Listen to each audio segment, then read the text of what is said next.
Thank you very much, Mr. Chair. Mr. Banks, there's been many questions on Hillcrest, and I just want to make sure it's very clear for the record. The principal of Hillcrest High School is still employed by the Department of Education, correct? Correct. And what is his role? He's serving in a role working on one of the teams under one of our deputy chancellors. I am told that he's Director of Teacher Development and Evaluation. Is that accurate? That I don't know his official title right here. I'd have to double check that. That's concerning to me that you have him in a senior position. And what's very concerning about these hearings is that we're getting lip service, but a lack of enforcement, a lack of accountability. And these rules and policies matter, whether it's teachers, administrators, or students violating the rules. I want to switch to Origins High School. In October, 40 to 50 students marched through Origins High School chanting "Death to Israel" and "Kill the Jews."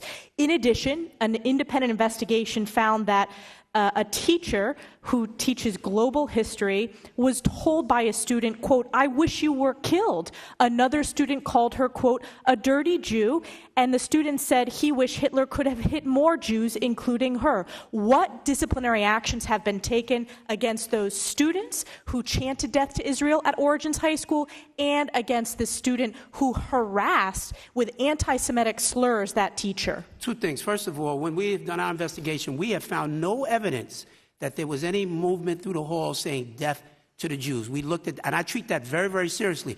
That was reported in the papers. We have found no evidence that that actually happened. What we have found are a wide range, deeply troubling anti-Semitic things that have happened at Origins High School. This is the one case that has troubled me the most, Congresswoman. I will tell you that. So what are the enforcement actions? I'm trying to tell you. We have in fact suspended a number of students at that school, but currently this case now is under litigation, and I'm being advised not to speak to the specific things that have happened there, but just know that I had visited that school after these allegations have come up. I met with parents, family, staff, students.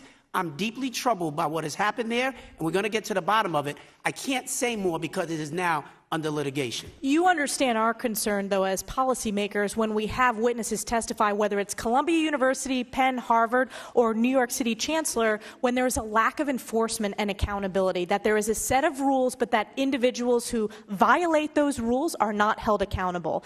We've held a lot of people accountable. That was part. You weren't here when I gave my opening statement. But you didn't. You said you fired the principal, and it turns out the former principal I never said I fired the principal. You did. A member. You can check the testimony. Ms. McClain asked, you fired her. You said yes. Fired the principal of who? Hillcrest. I never said I fired the principal of Hillcrest. You check the record. I never said that. I will check the record. I said that we removed the Mr. Banks, principal. Mr. Banks, Never said I fired the principal. She said, has he been fired? You said yes, and then we moved on. I did not say that. You did? Well, you said he was removed. removed. I would beg to differ on that. We now know, though, that he is still employed by the Department of Education. He's no longer at the school. He's been but removed he is employed from his by the position Department of as the Education. principal of the school. And now That's he is not the same thing as terminated. employed at the Department of Education. You testified to that. Yes. And you also said, I believe, we've been told he's Director of Teacher Development and Evaluation, and you're not sure if that's the case. Our expectation is we'll get an answer by the end of today whether that's the case or not. Absolutely. My next question is, there have been multiple teacher-led anti-Israel walkouts during school time. What are the consequences for those teacher walkouts, and do those violate policy of DOE? I'm not sure what teacher walkouts. We've had a number of walkouts of students out of school, including several of our high schools, which are also very troubling for me. So what disciplinary action is taken in that case? Right. The challenge that we have in that case is we do not have any rules within our code of conduct that would prevent a child from actually walking out of the school. When they walk out of the school, they are marked absent. They're essentially cutting from school. There are consequences for cutting school. And it's your testimony parents, today that there's no teacher involvement in those walkouts? Because independent media reports say that there is teacher involvement in those walkouts. I don't have any evidence of that. We have evidence of one where the principal assigned a teacher to go with a student to a protest, completely inappropriate. That principal was disciplined, the teacher was disciplined in that particular case. What was the form of the discipline?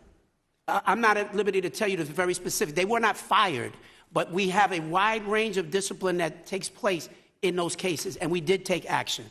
And my last question is, you had a teacher at Gotham Tech High School in Queens, and you've spoken out publicly against this. He posted images of a Hamas paraglider to his social media, repeatedly refers to so-called Israel. Again, this is highlighting a Hamas paraglider who slaughtered Jews. We all have seen the horrific footage, who cooked babies. These are terrorists. Horrible. What disciplinary action has taken against this teacher? Again, action was taken.